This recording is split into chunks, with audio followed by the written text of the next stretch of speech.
I am Hank Harper, 38 years old, a bridge construction engineer who spent the last 4 years working all over Germany. Right now, I'm behind the wheel of a rental car fresh from the airport flying down the highway toward Ohio. I didn't tell anyone I was coming. No calls, no messages. Why? Because I wanted it to be a surprise. Because I was afraid that if I said it out loud, the longing would break me before I even made it home. For 4 years, I lived like a machine building massive bridges across the Rhine, but in my mind, there was only one bridge that mattered. The one that would finally carry me back to Aubrey. My daughter, my own flesh and blood. Aubrey Harper. Just thinking her name makes my heart pound. 4 years apart. She's 10 now. The last time I saw her, she was barely 6, those huge round eyes brimming with tears. Clinging to my legs as if letting go would make me disappear forever. That memory is still razor sharp, painful as the day it happened. I remember it perfectly. Cleveland Airport. Aubrey sobbing, her little voice breaking with every hiccup, desperate and raw, like her tiny heart was shattering. "Daddy, please don't leave me. I want to come with you." She clutched my pant legs, tears soaking her chubby cheeks. I had to turn away and walk, each step heavier than the last, fighting the urge to spin around and scoop her up one more time. If I had, I might never have boarded that plane. It was the hardest choice I ever made, but I told myself it was for the future. A better job, better pay, so one day I could give her a life without want. Now after 4 long years, I'm back. The plane landed at midnight. I rented a car and drove straight to Ohio. The familiar roads feel strange tonight. Why is the wind so cold? Trees whip past the windows like ghosts racing through my memories. In my head, Aubrey is crystal clear. How tall is she now? Does she still love chocolate ice cream? Does she even remember me? I smile to myself, but the smile fades fast when I think of those rare video calls. Mom always put it off. She's asleep. She's doing homework. The photos she sent were blurry. Aubrey's smile looked forced. I told myself it was bad internet, that she was just camera shy. But deep down, a faint unease had started to grow. It's fine. I'm here now. I'll hug her tight and make up for everything. The car stops in front of my parents' old house on the outskirts of town, and it's late, but I can't wait until morning. My heart is hammering as I kill the engine and step out. The air feels unnaturally cold, wrapped in a thick, eerie fog. The house is swallowed in darkness. No lights anywhere. Strange. My parents always stayed up late watching TV, and Aubrey would definitely still be awake. Are they away? No, I didn't tell anyone I was coming, but someone should be home. A chill wind rattles the leaves, the hair on my arm stands up. I walk to the door and call softly, "Mom, Dad, Aubrey, I'm home. Is anyone there?" No answer. I ring the doorbell over and over. The chime echoes into the night, but the house stays silent. A suffocating dread rises in my throat. Something's wrong. I dig through my pocket for the spare key, the one I've carried like a talisman all these years. Hands trembling, I slide it in, turn it. The door creaks open and I step inside. It's pitch black and freezing, like walking into a tomb. The air is heavy, stale, thick with mildew. No signs of life, no TV, no smell of food, no faint glow from the kitchen. I call louder. My voice bounces off the empty hallway, answered only by its own echo. I flip on the lights and scan the living room. The old sofa, the dining table covered in dust. No one. Lawson, Cassidy, Aubrey, where are they? I rush to Aubrey's room, praying she's asleep. The bed is empty, sheets cold, panic claws at my chest. Where did everyone go? Why is the house this terrifyingly vacant? I turn to head outside and ask the neighbors. Then in the dead silence, a faint sound drifts from the back of the house. A weak, broken sob, muffled as if someone is trying to stifle unbearable pain. My heart seizes. What was that? An animal? Or a person? I freeze and listen. It comes again, clearer now. A choked, desperate whimper coming from the direction of the old basement. Terror explodes inside me, blood roaring in my ears. I spin around and move toward the back of the house, each step heavy, gripping my phone like a weapon. Every footfall matches the frantic pounding of my heart. What's waiting down there? Why does that sobbing sound so full of agony? I moved deeper into the back of the house, past the pitch-black hallway that led to the kitchen. The sobbing grew clearer, no longer vague. Now it was ragged, labored breathing, broken and faint in the darkness, as if someone were fighting to draw air through unbearable pain. Each gasp stabbed my heart like a knife. Cold sweat broke out down my spine. I paused for a second, trying to steady myself. "Calm down, Hank. It's probably just a rat or something," I told myself, but my gut screamed otherwise. The sound was coming from the old storage basement at the rear of the house, a place almost no one ever used anymore. That basement, damp, cluttered with junk, where Dad kept garden tools and random odds and ends. I pushed open the kitchen door. The flashlight from my phone swept across dusty cabinets and the untouched dining table. The crying echoed clearly now, distorted through the wooden floorboards. My heart pounded so hard my ears rang. I reached the basement hatch, a trapdoor hidden beneath a rug. My trembling hands yanked the rug aside, revealing the rusted iron cover. "Who's there? Who's down there?" I called softly, my voice cracking with fear. No answer, only faster, weaker breathing. I swallowed hard, lifted the hatch and started down the narrow stairs. Each step groaned beneath my weight like a wail in the darkness. The air below was freezing and reeking of mold. I coughed as it hit my lungs. The phone's beam cut through the gloom. Every step downward dragged me closer to the terror churning in my chest. I prayed it was an illusion, but the sobs grew nearer, more real.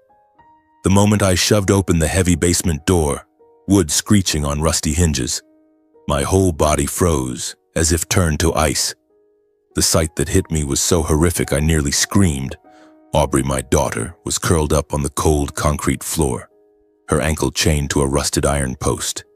The thick, crude chain was padlocked around her thin leg. The skin beneath was raw, swollen, and bleeding in places.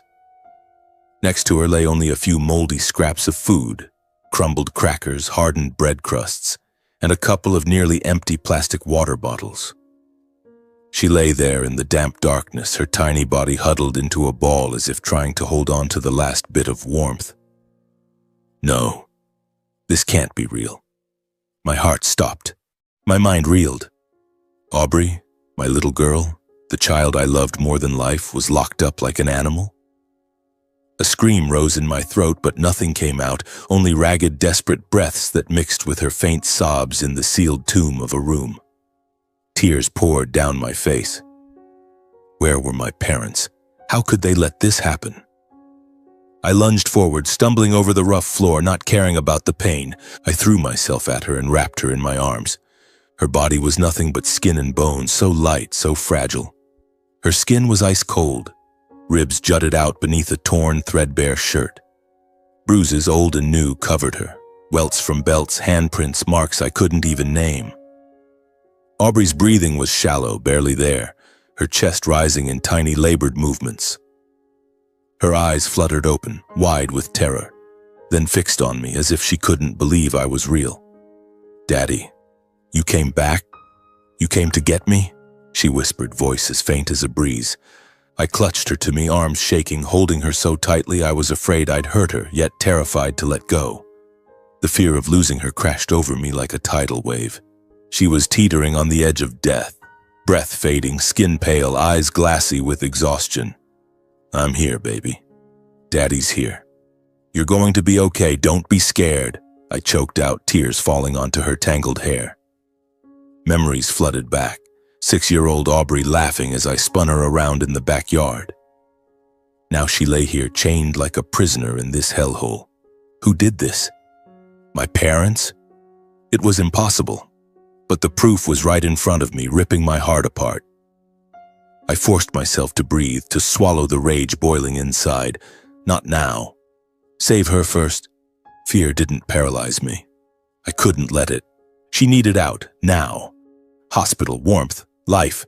Letting go of her felt like tearing off a limb, but I had to. "I'm getting you out, Aubrey. Hold on, sweetheart," I said, voice trembling. I frantically searched for anything to break the chain, a hammer, a crowbar, anything. The phone light swept wildly. Old junk, a rusty toolbox, a wrench. I grabbed the wrench and hammered the padlock with everything I had. Metal clanged against metal, echoing in the tomb-like room, but the lock held. Every second felt like a knife to the heart. Aubrey was fading, her breathing slowing. I hit harder, sweat mixing with tears, hands bleeding from the impacts. While I hammered, I kept talking, desperate to keep her conscious. Aubrey, look at Daddy. Remember the fairy tales I used to tell you? Little Red Riding Hood, your favorite. Tell me again, how did she beat the wolf? I babbled anything to keep her with me, terrified that if she slipped away once more, she'd never come back. She whispered something, eyes half open, barely audible. Daddy, the chain hurts. Her words cut deeper than any blade. I swung harder, pouring every ounce of strength into it. Finally, after what felt like eternity, the lock snapped with a sharp metallic crack. My legs nearly gave out from exhaustion, but I couldn't collapse. Not now. I scooped Aubrey into my arms. She weighed almost nothing, like a dried leaf. I bolted up the endless stairs, through the kitchen, down the hallway, out the front door. Pure panic drove me. I didn't dare waste a single second. Aubrey, listen to Daddy. Stay with me. I'm taking you to the hospital. I whispered, carrying her to the car. I laid her gently on the back seat and wrapped her in an old blanket from the trunk. The car tore into the night, tires screaming on the asphalt. I drove like a madman, praying to God, to Emily, to anyone who would listen, that my little girl still had enough life left to reach the hospital. Streetlights streaked past the windows. My heart felt ready to explode. Don't leave me alone, Aubrey. Please, baby. Hold on. I muttered, tears blurring the road. The way to the hospital stretched on forever, every second a battle for her life. The road to the hospital felt endless. Every second was a battle. I kept glancing at the rearview mirror. Aubrey lay motionless on the back seat, her breathing so faint, her skin ghostly pale under the dim streetlights. I reached back and grabbed her hand. It was ice cold. Her pulse was a fragile thread beneath my fingers. Every red light was torture. I leaned on the horn, begging the road to clear. Terror roared inside me. If she didn't make it, I would never forgive myself. 4 years away, and I come home to find my child in hell. Who did this? My parents. The question clawed at me, but I shoved it down. Save her first. Finally, the hospital lights appeared ahead, blazing like a lighthouse in the blackness. I slammed on the brakes. The car skidded across the lot, tires screeching. I scooped Aubrey into my arms. She weighed almost nothing, like a dried leaf, and ran toward the emergency entrance in blind panic. The automatic doors slid open. Hospital smells hit me. Disinfectant, beeping machines, exhausted faces. Save my daughter. Please save my little girl. I screamed, voice raw with fear and exhaustion, as her tiny body went completely limp in my arms. Aubrey was unresponsive, eyes closed, breathing barely there. Nurses rushed over with a gurney and lifted her onto it. What happened to her? One asked, calm but urgent. My daughter was locked up, starved, chained. Please save her. I was shaking, tears streaming uncontrollably. They wheeled her into the trauma room.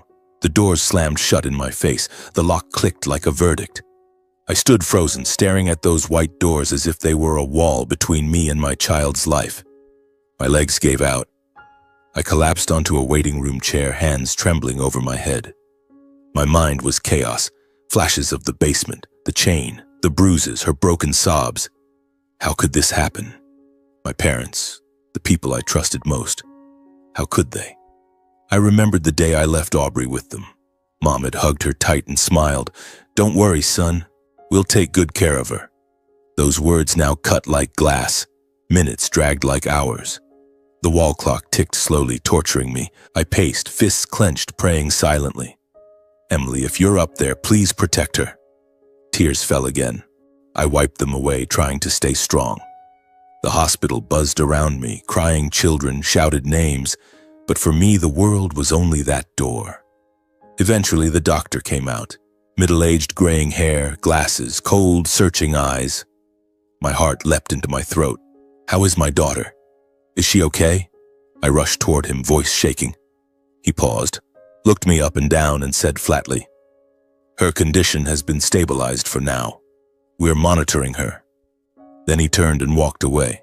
No further explanation. I stood stunned. Stabilized? That's all? No details about her injuries, her state?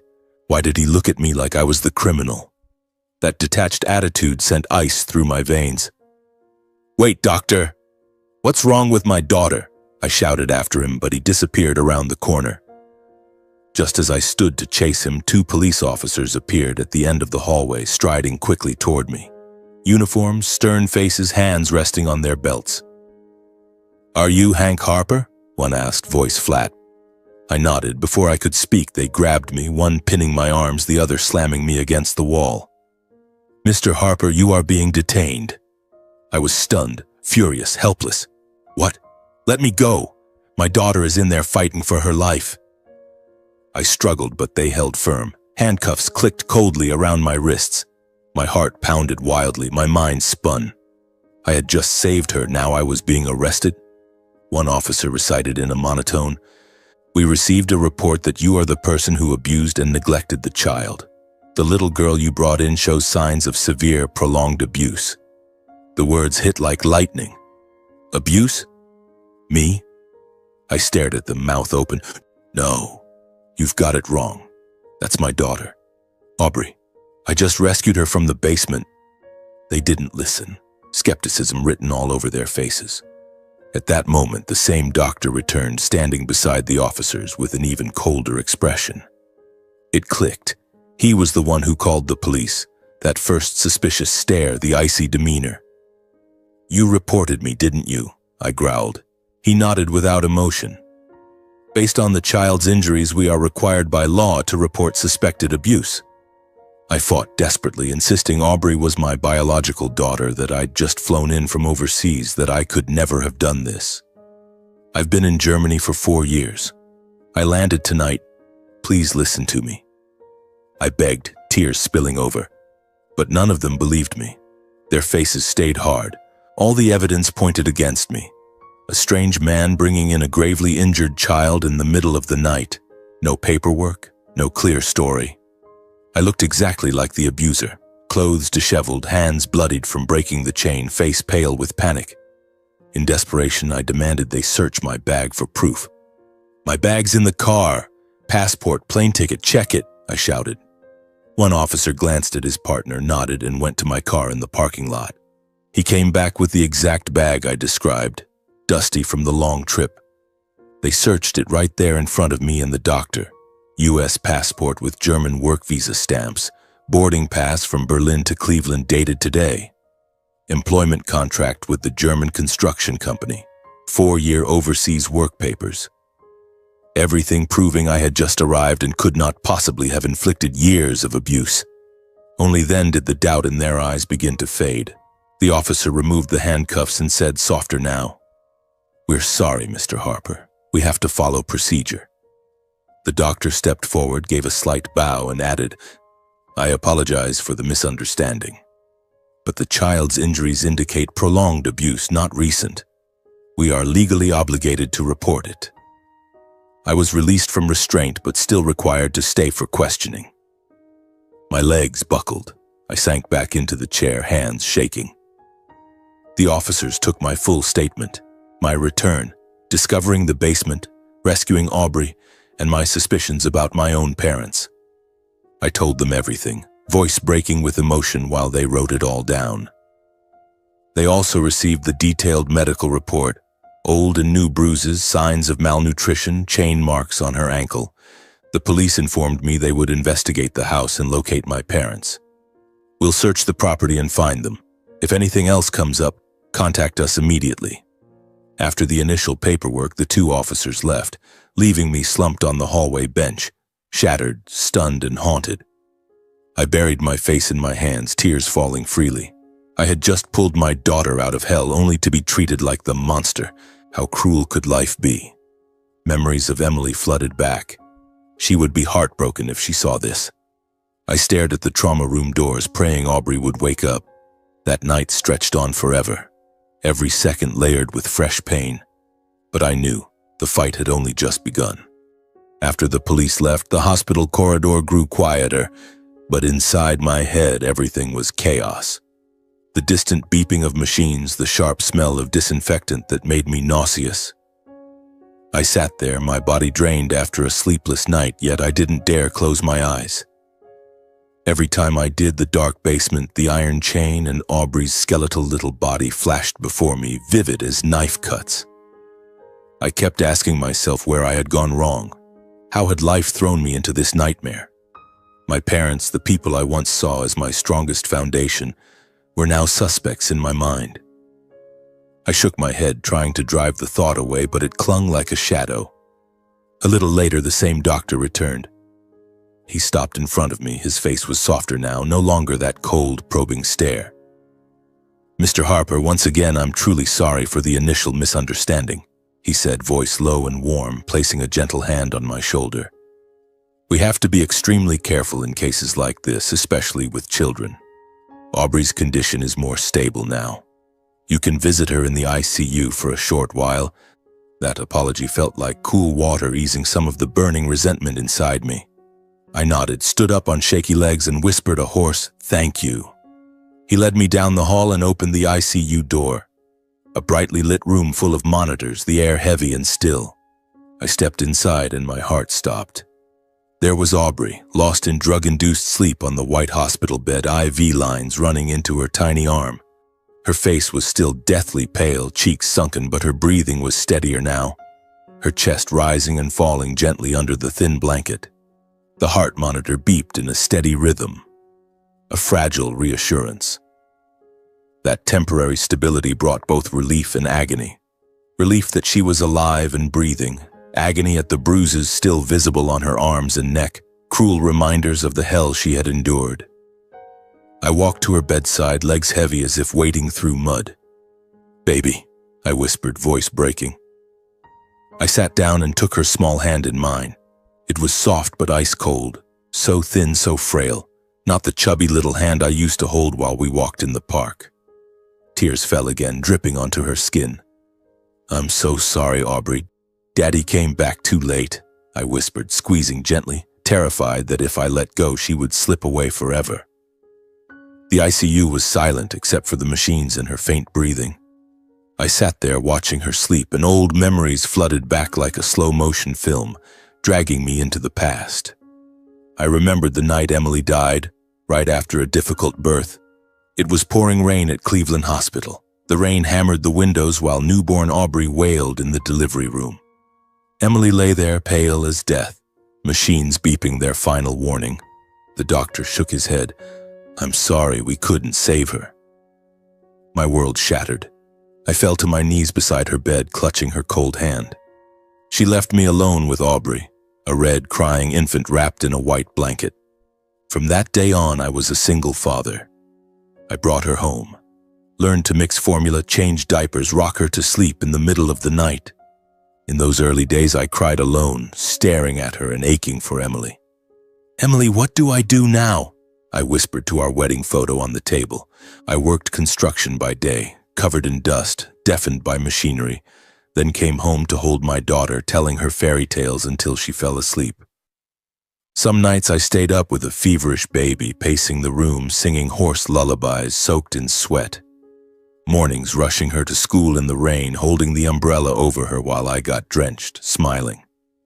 "Be good today, okay? Daddy will bring ice cream when I get home." Life was hard, money tight, time short, but it was filled with love. Aubrey grew up in my arms, lighting up whenever I walked through the door, running to hug me. "Yay, Daddy's home!" Those moments were treasures, the reason I kept going after losing Emily. Then the job in Germany came, a huge bridge project in Berlin, triple the pay. I agonized for weeks, lying awake, staring at Aubrey asleep beside me, heart twisting. How could I leave her? She needed her dad every day. But the promise of a better future, no more scraping by, forced me to say yes. "Daddy's only going for 4 years, sweetheart. I'll come back and we'll be happy," I whispered the night before I left. I left Aubrey with my parents, uneasy but telling myself they were her grandparents. No one would love her more. Dad clapped my shoulder. Don't worry, son. We'll take care of her like our own. Mom hugged Aubrey tight. You'll stay with Grandma and Grandpa. We'll make sure you have everything.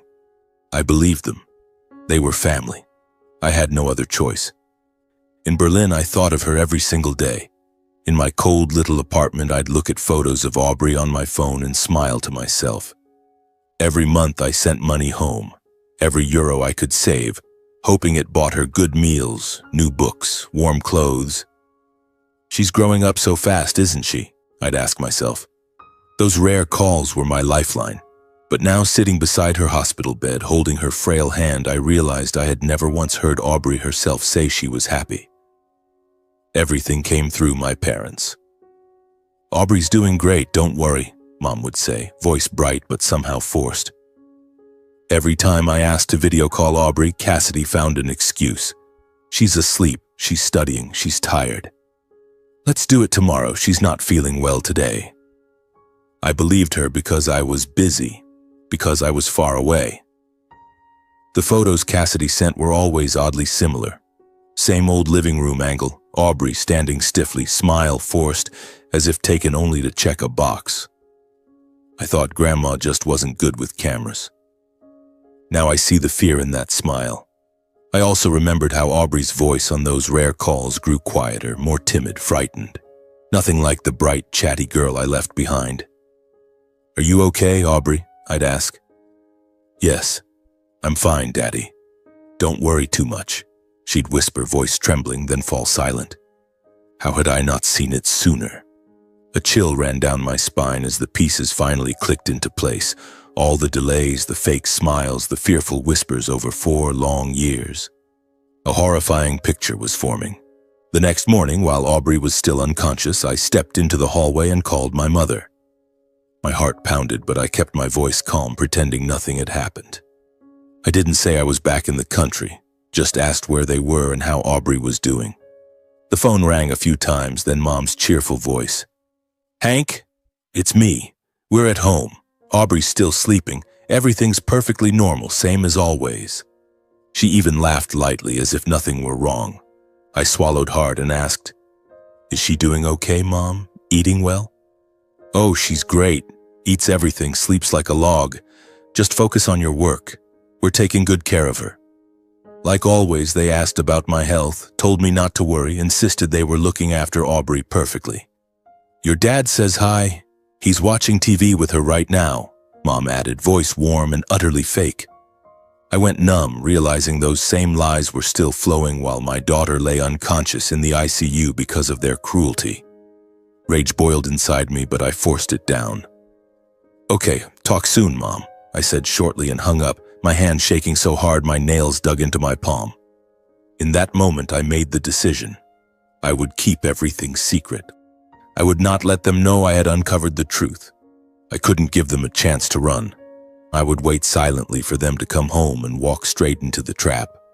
I would gather evidence and expose their crimes in the light of justice. No escape. The pain was still there, but now it had hardened into cold determination. I walked back into the room, looked at Aubrey and whispered, Daddy will get justice for you. The real fight was just beginning, and I would not stop. I sat by Aubrey's bed a little longer, holding her hand tightly, feeling her steadier breathing as a reminder that I had to act. She was still unconscious, but the doctors said her physical condition was improving, at least on the surface. The invisible wounds, the ones carved into her mind and soul, would take far longer to heal. I stood up, wiped my tears, and forced a calm expression as I called the nurse. Please keep watching her closely and take good care of her for me, I said, voice low but firm. The nurse nodded, eyes full of sympathy. We'll do everything we can, Mr. Harper. Where are you going? I shook my head. I wasn't ready to tell anyone. I have some things to take care of. Call me the moment she wakes up. I left my number and quietly walked out of the hospital, my chest heavy as if I were carrying a boulder. Outside, the Ohio morning was cool and crisp, weak sunlight filtering through the trees, but to me the world was still as dark as the night before. I drove back to my parents' house in the suburbs. The familiar road now felt alien, haunted. Every turn brought memories, Childhood days running in the yard, Dad teaching me to ride a bike, Mom baking apple pies that filled the house with warmth. Now it was all just a cruel facade. I parked at the gate, hands gripping the wheel, taking deep breaths to steady myself. I brought my phone to record everything that remained, evidence, solid evidence. I couldn't let emotion take over, no matter how much my blood was boiling. I stepped inside, the door still unlocked from last night, the same cold, lifeless air.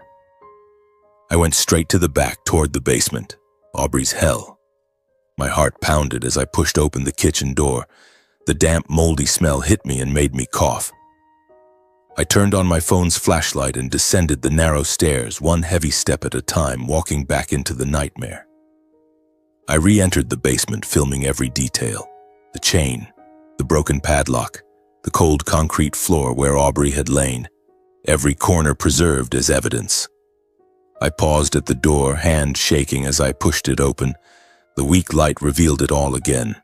The icy floor stained with dried blood where the chain had bitten into her skin. The rusted chain lying discarded, the shattered lock from my desperate blows the night before. I knelt, fingers brushing the concrete, feeling my daughter's pain as if it were my own. "How long were you down here?" I whispered, tears rolling down my face. I turned on the camera and recorded everything. The chain scarred from her struggles, the mangled lock, the floor littered with crumbs of moldy food and stagnant water. I filmed the exact spot where she had curled up, the damp corner where she must have cried silently night after night. Every dark nook, every dusty box, everything became evidence. Each second of recording was another knife in my heart, but I didn't stop. The courts had to see this hell. When I finished in the basement, I climbed back up, exhausted but burning with resolve.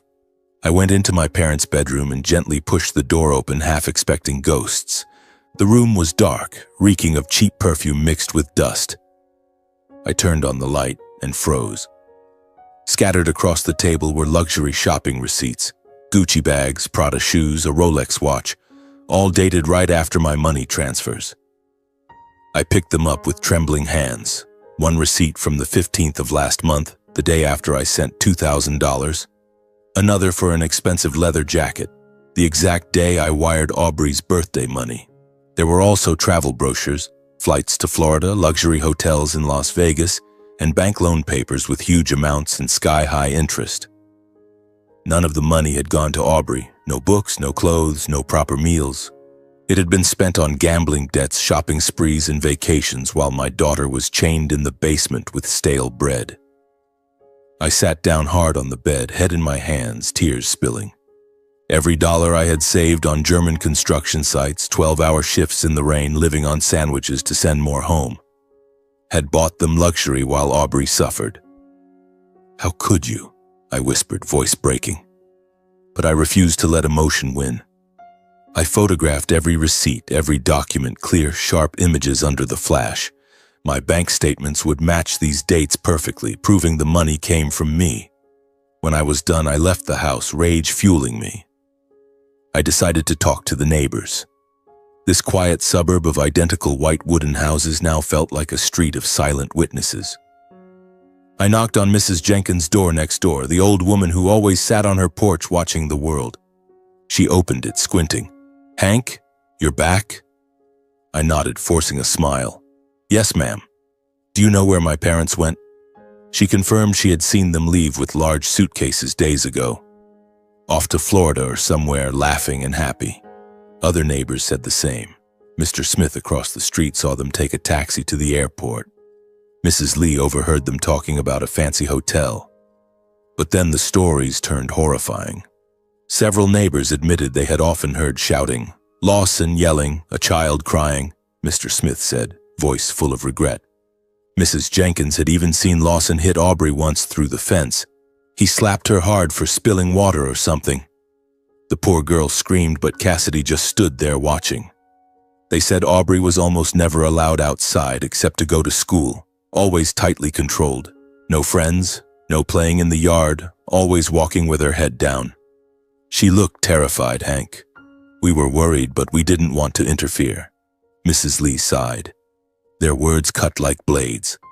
I stood there, fists clenched, fighting tears. How had I not seen? I thanked them, recorded the conversations as evidence, then drove to Aubrey's elementary school. The familiar playground now filled with laughing children. I met her homeroom teacher, Miss Miller, in her office. She recognized me instantly. "Mr. Harper? Aubrey talked about you all the time." I asked about my daughter. She confirmed Aubrey often came to class exhausted, eyes ringed with dark circles, jumpy and withdrawn, grades slipping. Whenever anyone asked what was wrong, Aubrey went silent. She'd just shake her head and say, "I'm fine." We were concerned, but she never told us anything. Faced with this mountain of evidence and testimony, I stood speechless, pain and rage twisting so tightly I could barely breathe. On the drive back to the hospital, I suddenly slammed on the brakes, pulled over, and punched the steering wheel over and over in a surge of pent-up despair. Regret for trusting the wrong people. How could I have been so blind? And trembling fury that my daughter had suffered in silence all these years. Aubrey, how strong she must have been, enduring alone so I wouldn't worry. I cried. For her, for myself, for the trust that had been destroyed. Then I wiped my face, took a deep breath, and steeled myself. I had to be strong. The evidence was gathered. Now I would wait for them to come home. The confrontation was coming, and I would show no mercy. I parked the car and walked into the hospital with heavy steps, carrying a bag of light food I'd picked up on the way. Nutritious porridge, fruit juice, things she used to love. The nurse met me in the hallway and smiled reassuringly. "Aubrey's awake, Mr. Hank. She's been asking for her dad." My heart leapt. I rushed into the room, forgetting even to say hello. I stayed at the hospital day and night, personally feeding her every sip of water, every spoonful of porridge, never leaving her side. She lay there, eyes wide when she saw me, but still so weak, skin pale under the fluorescent lights. I sat on the edge of the bed, stirred the chicken porridge gently, and said softly, "Eat a little, sweetheart. Daddy got your favorite chicken porridge." Aubrey gave a faint smile, but tears rolled down her cheeks. I wiped them away, my hands trembling. Those days I didn't go home. I slept on the waiting room chair, waking the instant a nurse called. I fed her, told her silly stories to make her smile, changed her bandages, stroked her hair. Every moment beside her was a reminder. I had missed too much. Now I had to make up for it tenfold. The doctors checked daily and said she was recovering well physically, but I knew the wounds in her heart would take the longest to heal. When Aubrey finally became fully conscious, her eyes filled with tears the moment she saw me clearly. Her lips trembled as she whispered, "Daddy, you really came back." That first lucid moment after the coma, her eyes wide and shining with tears, voice barely audible, broke me. My heart felt crushed. I threw myself forward and wrapped her in my arms, sobbing as if my chest were tearing apart. Her frail body felt like bones in my embrace, ribs sticking out, but that faint warmth was everything. "Daddy's here, baby. I'm home. I'm never leaving again," I whispered, tears falling onto her shoulder. I kept apologizing, blaming myself for letting her suffer alone. "I'm so sorry, Aubrey. I should have come back sooner. I didn't know. I didn't know you were going through this." She cried with me, her tiny hands clutching my shirt as if I might vanish. We held each other and sobbed in the quiet hospital room, pouring out years of pain. 2 days later, Aubrey's condition improved noticeably. She could sit up against the pillows and speak slowly, though she was still very weak. Color returned to her cheeks, her eyes brighter, but she tired quickly and had to pause mid-sentence. I sat beside her, holding her hand, telling old stories to make her smile. "Remember when we went to the park and you begged for ice cream?" She gave a small laugh, voice soft. "I remember, Daddy. I got it all over your pants that day." Those moments were priceless, but I knew we had to face the truth. I knew reopening the memories would be cruel, but I had to understand everything to protect her completely. I hesitated for a long time, heart twisting as I looked at her. "Sweetheart, I need to ask you something. But if you don't want to talk about it, we won't." She nodded, a flash of fear in her eyes. When I mentioned the years living with Grandma and Grandpa, Aubrey suddenly started shaking and burst into heartbreaking sobs. curling into a ball under the blanket, shoulders trembling. My heart shattered. I rushed to comfort her, waiting until she calmed, holding her hand tightly. "It's okay, baby. Don't cry. Daddy's here. Nothing can hurt you now. Tell me. I'll protect you." I rubbed her back and whispered soothing words like I did on nights when she had fever as a little girl. It took a while, but she finally calmed, eyes red, voice shaking. "I was so scared, Daddy." Aubrey began to speak, slowly, haltingly, reliving the nightmare. She said the first few weeks after I left, Lawson and Cassidy were still kind. They took her to school, fed her normally, even told bedtime stories like real grandparents. "At first they were nice, Daddy. Grandma made porridge, Grandpa let me watch TV. But gradually things changed. After about a month, they turned cold and irritable, forcing her to do housework from morning till night, sweeping, washing dishes even though she was only 6. Food became scraps, dry bread, leftover vegetables, no meat or fish. I was so hungry, but I didn't dare complain," she whispered, eyes distant. She was beaten for tiny mistakes, spilling water, talking back. Lawson's eyes were no longer those of a grandfather. She described one time in detail. "I broke a glass. Grandpa rushed at me and hit me with his belt. It hurt so much, Daddy. I cried and cried, but he didn't stop. I went numb, gripping the bedsheet until my knuckles turned white." Aubrey choked out that Lawson had beaten her like an enemy, shouting that she wasn't really his granddaughter. "He said, 'You're not my blood, you're just a burden,' and hit me harder." Those words sliced through me. Not his blood? How could he say that? Whenever they went on trips or left the house for days, they locked her in the basement with only moldy crackers and a little water. Once they left me down there for 3 days, it was pitch black and freezing. I cried for you, Daddy, but no one heard.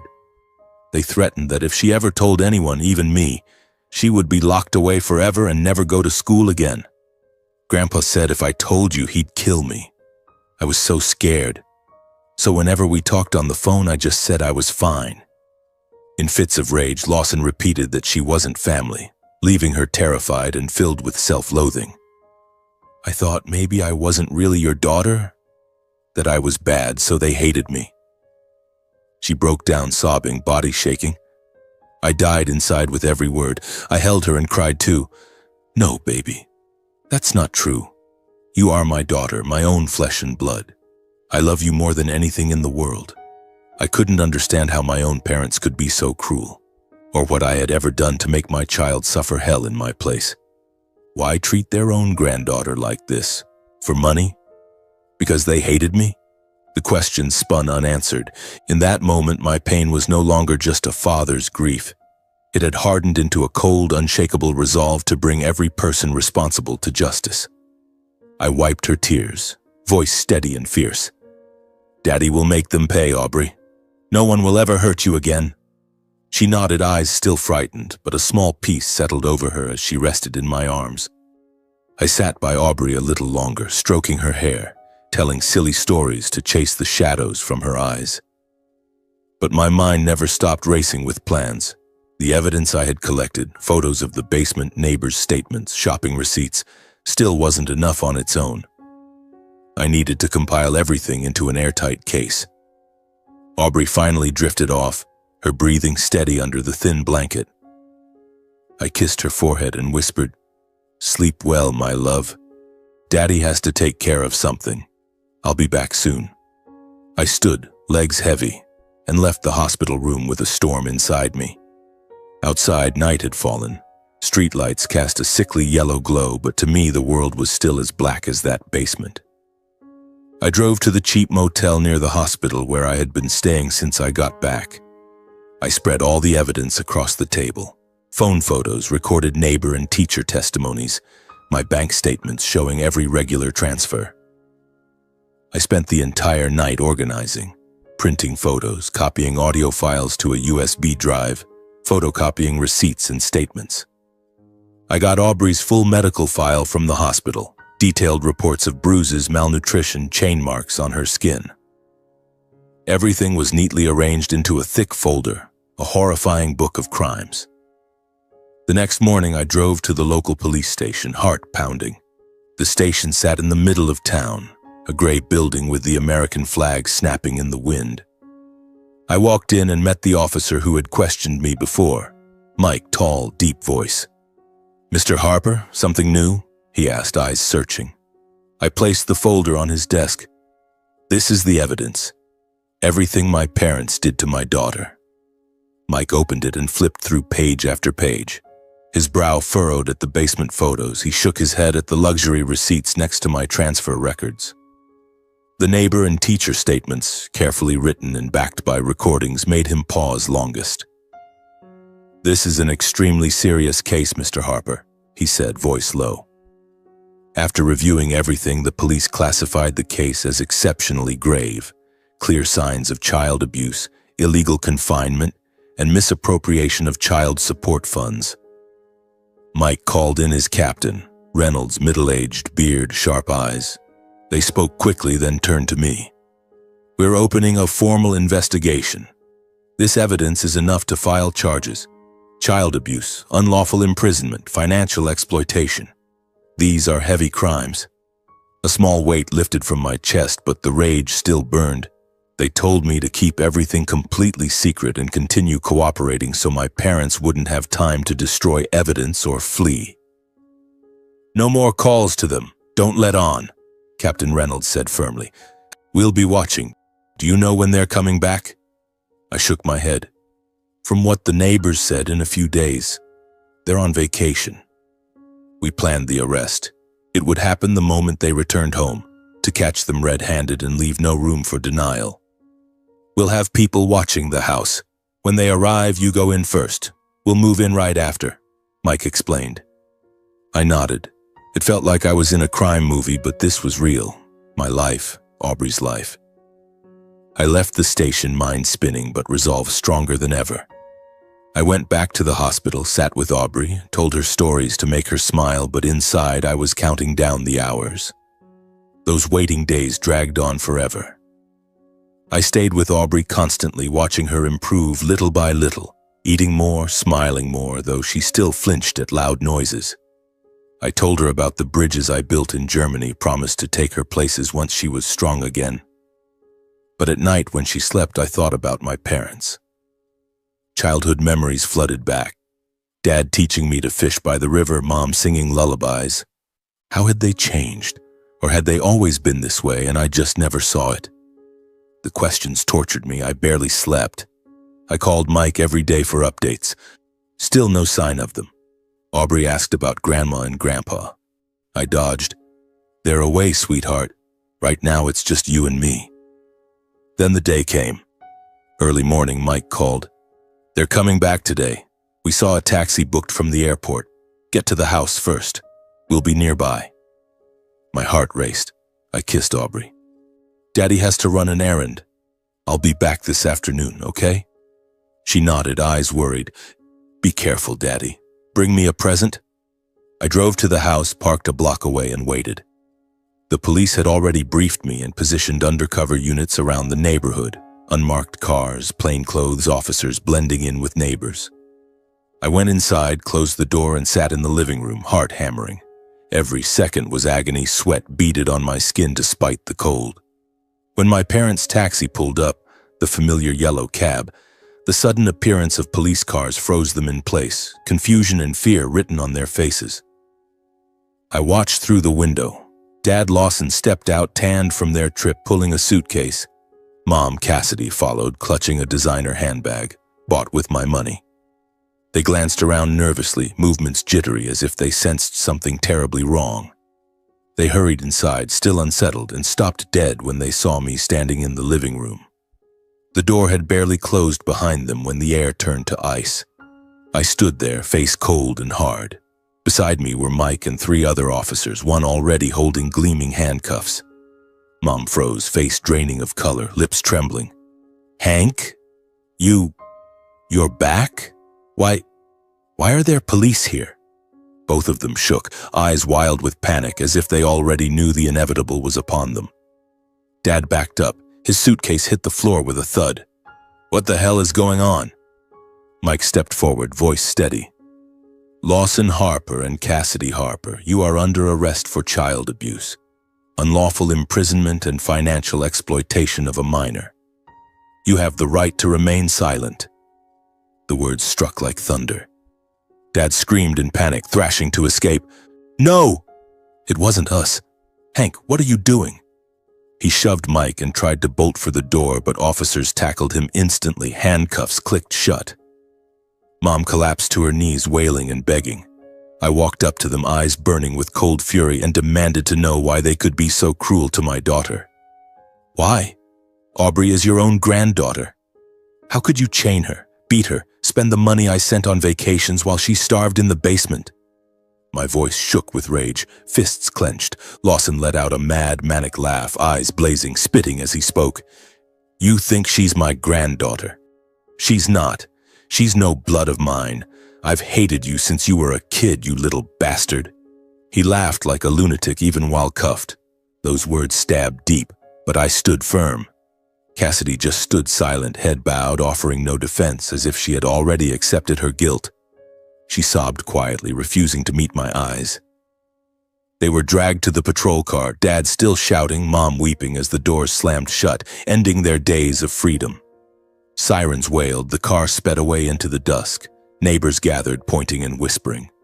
Mrs. Jenkins stood on her porch. Mr. Smith shook his head. "My God, their own granddaughter?" The quiet street buzzed with shock and murmurs. I stood watching the car disappear, a storm of pain, rage, and cold emptiness crashing inside me now that the full truth was exposed.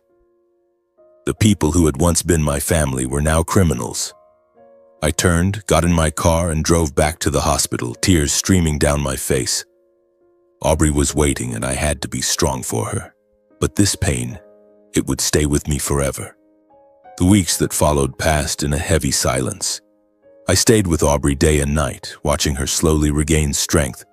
But every time she flinched in her sleep or shrank from an unexpected touch, my heart shattered all over again. The police kept me updated, and then the day finally came. The trial was scheduled just 6 weeks after the arrest, unusually fast once the case had been exposed. The county courthouse in central Ohio, an old red brick building, was packed that day. Reporters crowded the entrance, cameras flashing nonstop. Locals gathered in the hallways, whispering. The headline, "Grandparents Lock Granddaughter in Basement," had spread across local papers and then nationwide. The cruelty and the family connection horrified everyone. I held Aubrey's hand as we walked into the courtroom. She wore the new white dress I'd bought her, hair tied neatly, but her hand was still ice cold. "Daddy's right here. You don't have to be afraid anymore," I whispered. She nodded, eyes red but resolute. My daughter had insisted on testifying, even though the therapist advised caution. "I want to tell the whole truth, Daddy, so they can never do it again." Her words filled me with both pride and pain. We took our seats on the plaintiff's side. Across from us sat Lawson and Cassidy in orange prison jumpsuits, hands cuffed, faces gaunt after weeks in jail. Dad had lost a lot of weight, more gray in his hair, eyes still wild. Mom kept her head down, unable to meet my gaze. In the early sessions, Lawson and Cassidy still tried to deny everything, twisting facts, blaming circumstances, even attempting to shift responsibility onto me. Their lawyer, a middle-aged man with thick glasses, kept arguing that it was strict discipline, that the child was badly behaved and needed punishment, that Hank abandoned his daughter for 4 years, which led to the situation. Dad took the stand, voice hoarse. "Hank went to Germany and dumped the kid on us. We're old. We couldn't control her. She was addicted to games, lied all the time, so we had to lock her up to teach her a lesson." I sat there, gripping the armrests, blood pounding in my ears. Mom sobbed. "We only wanted what was best for her, but she wouldn't listen." Those words were salt in an open wound. But then the evidence was presented. Faced with an unbreakable chain of proof, Aubrey's detailed medical records, old and new welts, severe malnutrition, chain scars on her ankle, the photos I took of the basement, the rusted chain, bank statements perfectly matching their luxury shopping receipts, recorded testimonies from neighbors and her teacher. Every lie collapsed. The prosecutor, a sharp-eyed woman, displayed photo after photo. The pitch-black basement, dried blood, moldy breadcrumbs. The courtroom fell dead silent except for breathing. When Mrs. Jenkins' recorded voice played, "I saw Mr. Lawson beat the child until her nose bled," Mom began shaking and Dad stared at the floor. Then came Aubrey. She bravely took the stand. I held her hand under the table as she walked up. Her voice was small but clear, every word carving the air. "Grandpa hit me with his belt, locked me in the basement, only gave me dry bread. Said if I told Daddy he would kill me." My daughter recounted the beatings, the starvation, the basement, the threats. When she said, "I was so scared, I thought I would die down there," the entire room went still.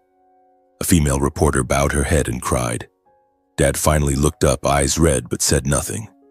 Mom collapsed onto the table, sobbing uncontrollably. Faced with the evidence and Aubrey's testimony, Lawson and Cassidy had no defense left. Their lawyer fell silent. No more questions. Dad only muttered that he had been wrong. Mom wept without words. Sentencing day, the courtroom was more crowded than ever. The judge, an older woman with a cold but fair voice, read the verdict. Lawson Harper is sentenced to 18 years imprisonment for severe child abuse, unlawful imprisonment and financial exploitation of a minor. Cassidy Harper is sentenced to 12 years imprisonment as an accomplice for enabling and covering up the abuse and exploitation. The gavel fell, echoing through the heavy air like the closing of a gate to hell. I held Aubrey tightly. She trembled in my arms. We didn't cry anymore. We simply felt in silence that a horrific chapter had finally ended. The case made headlines everywhere, dominating front pages, and shocking the nation with the brutality of people who called themselves grandparents. Grandparents turned granddaughter into prisoner. Those headlines haunted the country for weeks. Reporters called for interviews, but I refused them all. I only wanted to take Aubrey home. I held her hand as we walked out of the courthouse. October sunlight poured over us like a boundary between the old hell and a new life beginning. She looked up at me and smiled, the first truly free smile in far too long. "It's over now, right, Daddy?" I nodded, tears falling silently. "It's over, sweetheart. From now on, it's just you and me, and a brand new life." In the days that followed, I went back to my old company for one afternoon to hand in my resignation. Everyone already knew. They hugged me, patted my back, eyes red. My boss could barely speak. "Hank, you're the strongest man I know. Your job will always be here." I thanked them from the bottom of my heart, but still quit. I could no longer split my time.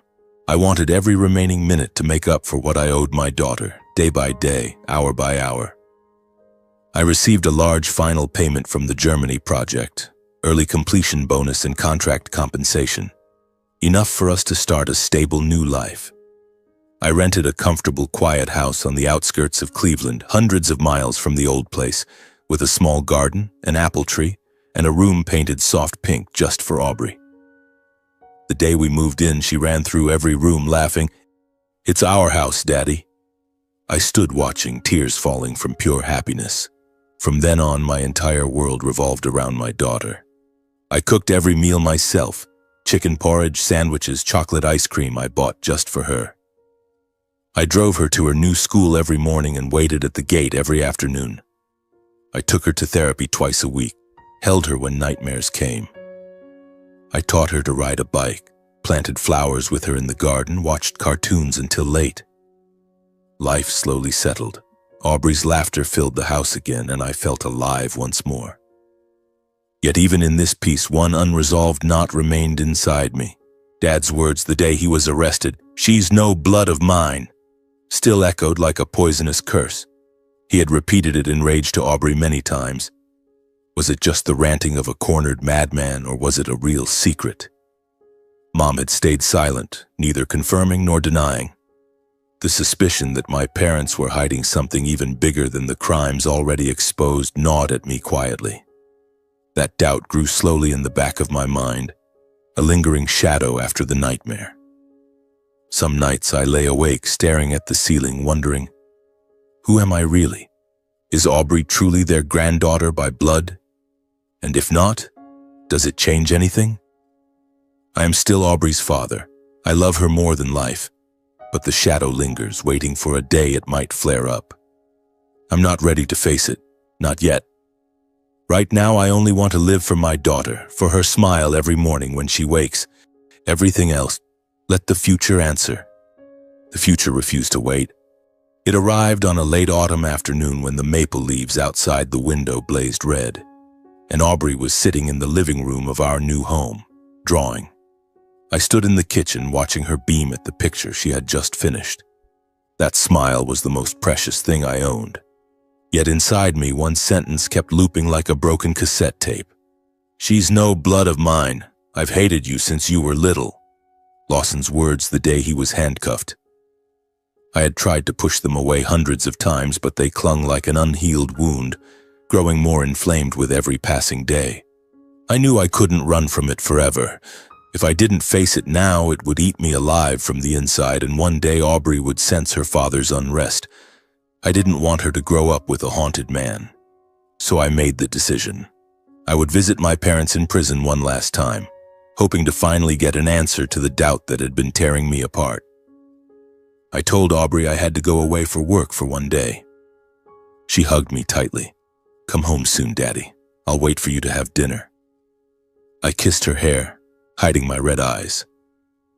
Then I got in the car and drove 3 hours north to the state prison in northern Ohio. Light rain fell. The windshield wipers squeaked like they were crying for me. I had scheduled the visit a week earlier, but even now my feet felt like lead. The visiting room was cold. Metal tables, plastic chairs, thick glass between us. I sat down, fingers laced to stop the shaking. The iron door opened. They were brought in. When Lawson and Cassidy were led into the room, their deterioration was stark. Dad was skeletal, hair snow white, prison uniform hanging off him. Mom looked hollowed out, dark circles under her eyes, hair unkempt. But in my father's eyes, the old bitterness still burned, an undying flame. The moment he saw me, he exploded, slamming the table. "You little bastard. You came here to gloat. Ungrateful brat. You're the one who put your own parents in prison." His voice roared through the small room. Cassidy sat silently, head bowed, shoulders trembling. I took a deep breath and kept my voice steady. I was never ungrateful. From the time I was little until now, I always tried to be a good son. I never complained, never turned my back on family no matter what you did to me. I paused, swallowed hard. But I don't understand. What did I ever do wrong? Why, even when I tried to be the perfect son, was I always treated like an outsider? And Aubrey, she was just an innocent child. How could you unleash that cruelty on her? For a split second, Lawson froze, as if I had struck a nerve. Then he let out a chilling, hollow laugh that made my skin crawl, like a raven in the night. "You want to know why?" he snarled, leaning toward the glass. "Because neither you nor that kid is my blood." I went completely still. My mind went blank, ears ringing as if the floor had dropped out beneath me. I could only hear my own heartbeat thundering. I didn't know if it was the truth or just the final venom of a cornered man. I turned to Cassidy, desperate for a denial, anything to salvage the last shred of belief. But she only looked away, lips pressed tight, neither confirming nor denying. My voice shook. "I need the truth. I can't live the rest of my life in doubt, letting it destroy me. Please, tell me." I looked at Cassidy, softer now. "Mom, Aubrey used to adore you. She clung to you, trusted you like a real grandmother. And in the end, you abandoned her. Let her suffer horrors no child should ever know. Didn't that hurt you at all?" At those words, Cassidy suddenly broke into wrenching sobs, the first time she had ever let her mask fall in front of me. She covered her face, shoulders heaving, cries echoing in the cold room. Lawson glared at her, but she didn't stop. After a long while, she calmed, wiped her eyes, turned to Lawson and said with sudden resolve, "Tell him. You have to tell the truth. It's time." Lawson's face flickered with panic, eyes darting, weak protests rising, but Cassidy stared at him, pain and determination in her gaze. Finally, he slumped forward, let out a long, defeated breath, and began. His voice was hoarse. "You're not my son. When you were 2, your mother and I were just hired help for a wealthy family in Pennsylvania. The Montclairs. Powerful people, money pouring out their ears. But then the family tore itself apart. Brothers fighting over inheritance, hired killers, bodies dropping left and right. Your real parents were terrified their son would be murdered to cut him out of the will. They handed you to us with a suitcase full of cash and told us to take you far away, change your name, never come back. They said it was the only way to keep you alive." I sat frozen, every word hammered into my understanding of my entire life. All my childhood memories, the old house, fishing by the river, Mom's lullabies, were nothing but a cover. I wasn't Hank Harper. I wasn't their son. I was a child hidden away. Lawson sneered, eyes cold as knives. "I kept you only because of that suitcase. Raising you was just a transaction. But the older you got, the more you looked and acted like your real parents.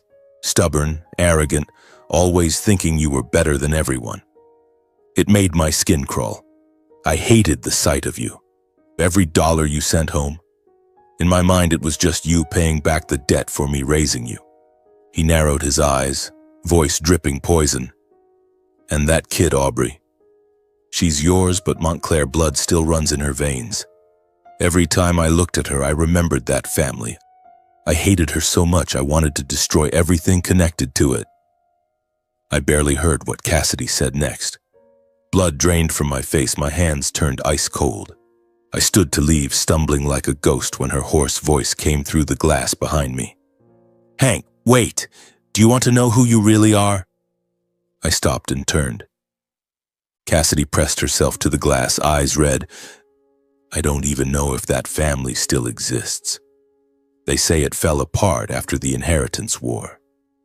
But if you ever want to find out who you really are, this is the only clue left." She asked the guard for permission to hand over a slip of paper. A few minutes later, as I waited in the outside area, an officer approached and gave me the inspected note. My hands shook as I opened it.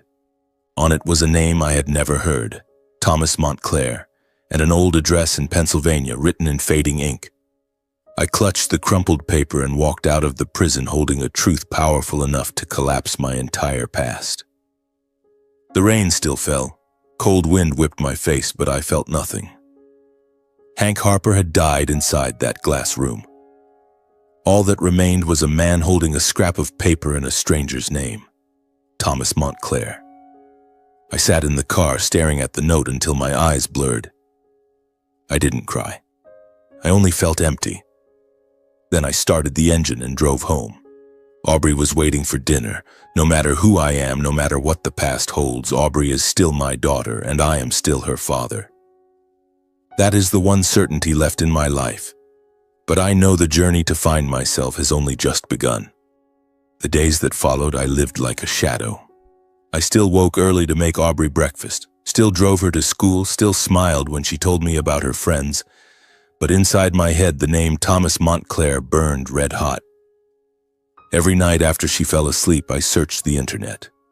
The Montclair family appeared in a few old articles. A financial and real estate empire in Pennsylvania, once among the wealthiest in the Northeast, then torn apart by a bloody inheritance war in the late 1980s. Nothing remained.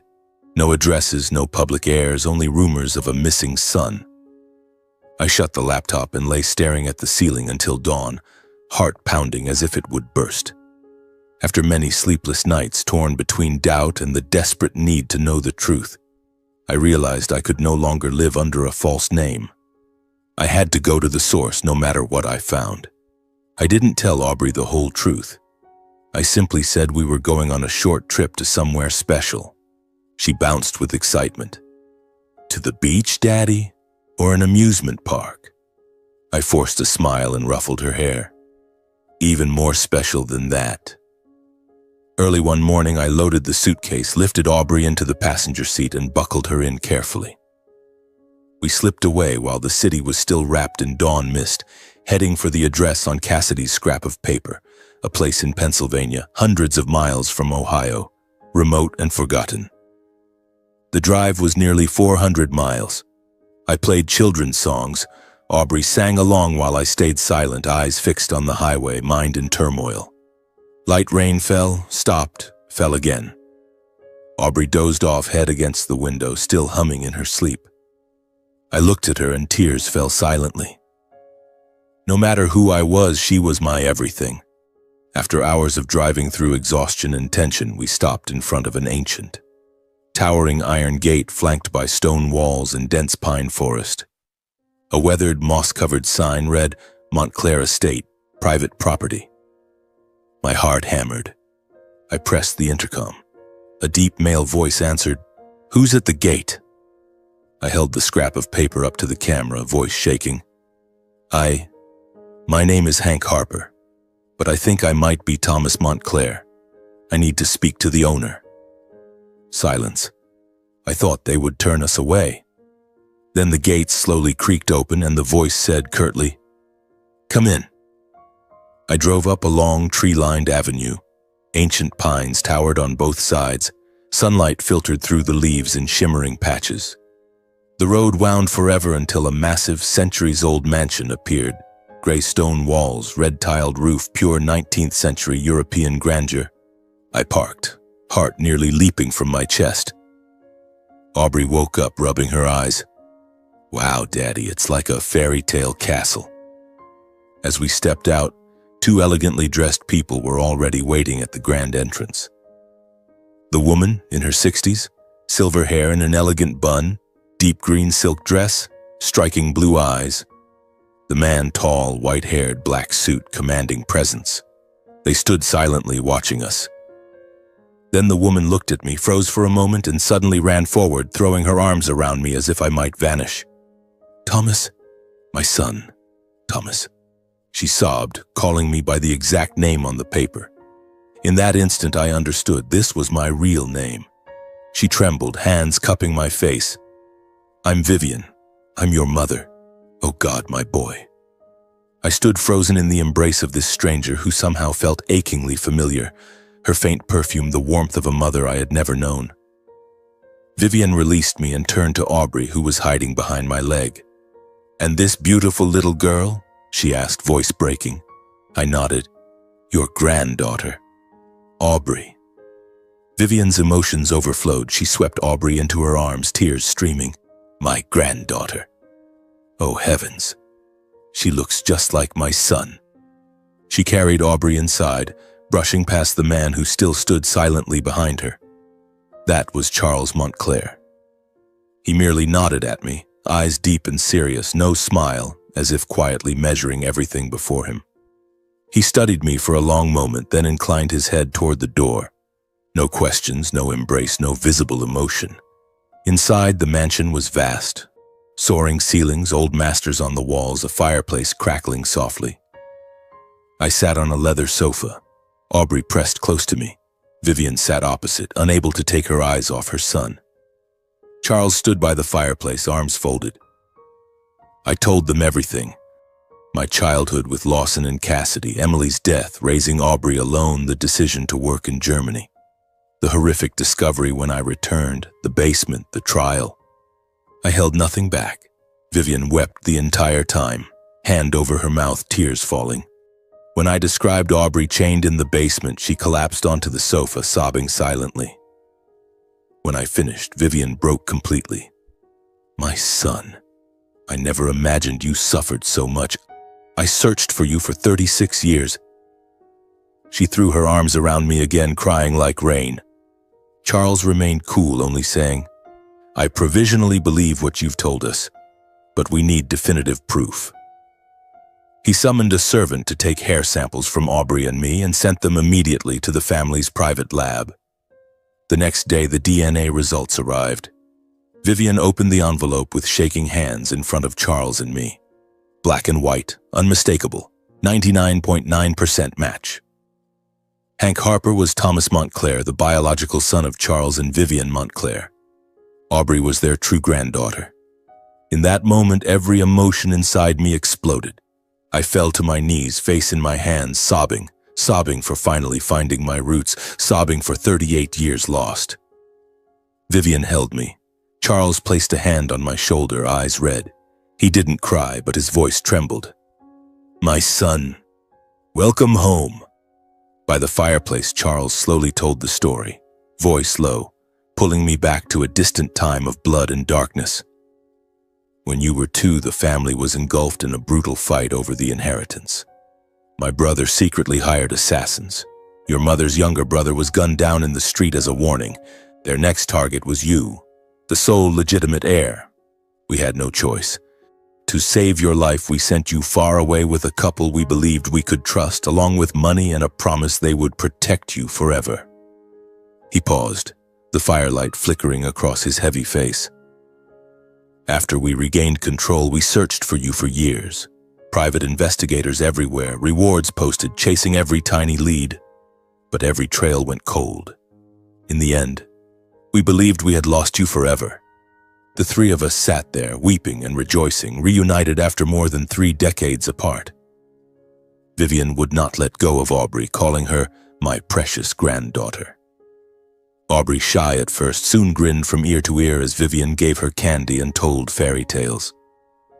Charles walked me through the house, showing portraits of me as a toddler, looking exactly like Aubrey does now. I stood before one painting, tears falling again. I held Aubrey tight in the grand hall and whispered, "Daddy found your real grandparents. We're not alone anymore." She looked up, eyes shining. "So are you a prince now, Daddy?" I laughed through my tears. "I'm just your daddy. That's all that matters." From that moment, our lives truly turned a new page. I was no longer Hank Harper. I was Thomas Montclair, the long-lost son of the Montclair family, missing for 36 years. But to Aubrey, I would forever simply be Dad, and that is the most precious title I will ever have. The first days at the Montclair estate felt like living inside a dream. The mansion was immense. Endless corridors, ancient oil paintings, fireplaces that burned day and night. Every morning I woke with the strange sensation that I had wandered into the wrong life until Aubrey's laughter rang down the hallway. "Daddy," Grandma made heart-shaped pancakes for me. I ran out and saw Vivian, my birth mother, a woman whose name I had known for only days, cradling Aubrey on her lap, feeding her bites of pancake drenched in syrup. Charles sat nearby reading the paper, but the corners of his eyes betrayed a rare, quiet joy. They spoiled Aubrey with every meal, every nap, every smile, treating each one like a treasure. Vivian sewed new dresses for her. Charles silently filled an entire room with toys and books. They were making up for more than 10 years without a granddaughter, with every ounce of love 2 elderly people still possessed. Many times I stood silently in the kitchen doorway watching them play, Charles pushing Aubrey on the swing, Vivian teaching her little songs, and quietly realizing this was what real family felt like. No coldness, no conditions, no need to prove anything, utterly different from the frozen years Aubrey and I had endured under Lawson and Cassidy's roof. My eyes stung, but this time from happiness. One solemn evening, the formal ceremony recognizing me as a Montclair was held in the Grand Hall. Hundreds attended, distant relatives, business partners, powerful faces I had only ever seen in newspapers. Crystal chandeliers blazed, a string quartet played Ave Maria. The atmosphere was as solemn as a state occasion. I wore the black suit Vivian had chosen for me, standing beside Charles, palms sweating. Aubrey wore a white dress and held my hand, eyes wide at the crowd. I stood before hundreds of surprised, probing, and sometimes openly disdainful gazes. People who had never accepted the existence of a bastard child suddenly returning. I took a deep breath. Then Charles placed a hand on my shoulder and spoke clearly into the microphone. "Thomas Montclair, my only son with Vivian, has returned after 36 years lost. From this day forward, he is officially the lawful heir of the Montclair family." The hall fell silent for a moment, then applause broke out, some sincere, some polite, some skeptical. I bowed in thanks, feeling a weight lift from my chest. Aubrey hugged my leg and whispered, "Are you really a prince now, Daddy?" I laughed and kissed her hair. "I'm still just your daddy." After the ceremony, I was given an entry-level executive role, vice president in charge of infrastructure development. Charles was blunt. "This is my test. Prove the Montclair blood runs in you, son." I nodded. I wasn't afraid. With my years of bridge building in Germany, with the grit I had earned in the cutthroat world of construction and survival, I threw myself into the work like a fish returning to water. The projects I led, mountain suspension bridges, smart urban districts, consistently exceeded expectations. Profit rose 38% in the first year alone, from being whispered about as that country bumpkin who appeared out of nowhere. I became the man whose every decision was listened to and respected. In board meetings, the very people who once sneered now nodded approvingly at my presentations. Aubrey lived like a real little princess. She attended the finest international school, had weekly sessions with a private therapist, learned piano, horseback riding, and painting. The basement nightmares grew rarer. Her smile grew brighter every day. 2 years flew by in the blink of an eye. Charles, now frail, hair snow white, began suffering from joint pain and heart issues. One autumn afternoon, he called me into his study, placed a hand on my shoulder, and said, "I'm old enough to rest now. From this day, Montclair is yours." He signed the documents transferring full control of the corporation to me in front of the entire board. No one objected. Under my leadership, the Montclair Group entered its strongest era of growth, stability, and prosperity ever. We expanded into Europe, signed the contract for the largest bridge in North America, and doubled the stock value. Yet I remained the father who drove Aubrey to school every morning, cooked dinner every night, and read her bedtime stories, even if I now wore suits and signed million-dollar deals by day. One peaceful afternoon, I stood on the second-floor balcony looking down at the vast garden. Aubrey was playing with her grandparents, Charles pushing her on the swing, Vivian laughing until tears came as Aubrey told school stories.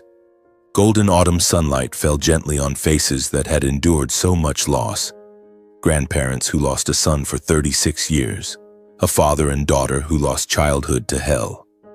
Now finally we had all found each other. Looking back on the journey from darkness to light, I realized that blood does not solely determine family. Hearts and choices do. Lawson and Cassidy shared my blood yet chose cruelty. Vivian and Charles didn't know I existed for 36 years yet chose unconditional love from the very first second. I learned that blind trust can destroy a lifetime. Only by finding the courage to face the truth, no matter how excruciating, can we save our own future. From my own tragedy, I drew one lesson. No one has the right to trample another's life in the name of family. True family is not a place where people slowly wound one another. It is a shelter that protects, defends, and keeps each other alive through life's storms. And I believe that only when we dare to stand on the side of justice, even if it costs blood, tears, and unbearable pain, does light truly exist. I walked down to the garden. Aubrey ran into my arms. I lifted her high, spun her around, and her laughter rang through the trees. Vivian and Charles watched us, smiling with warm eyes. I pulled all three of them, my true grandparents and my daughter, into one embrace. Life had taken so much from me, but in the end, it gave me back far more. I am Thomas Montclair, yet above all and forever I am Aubrey's dad.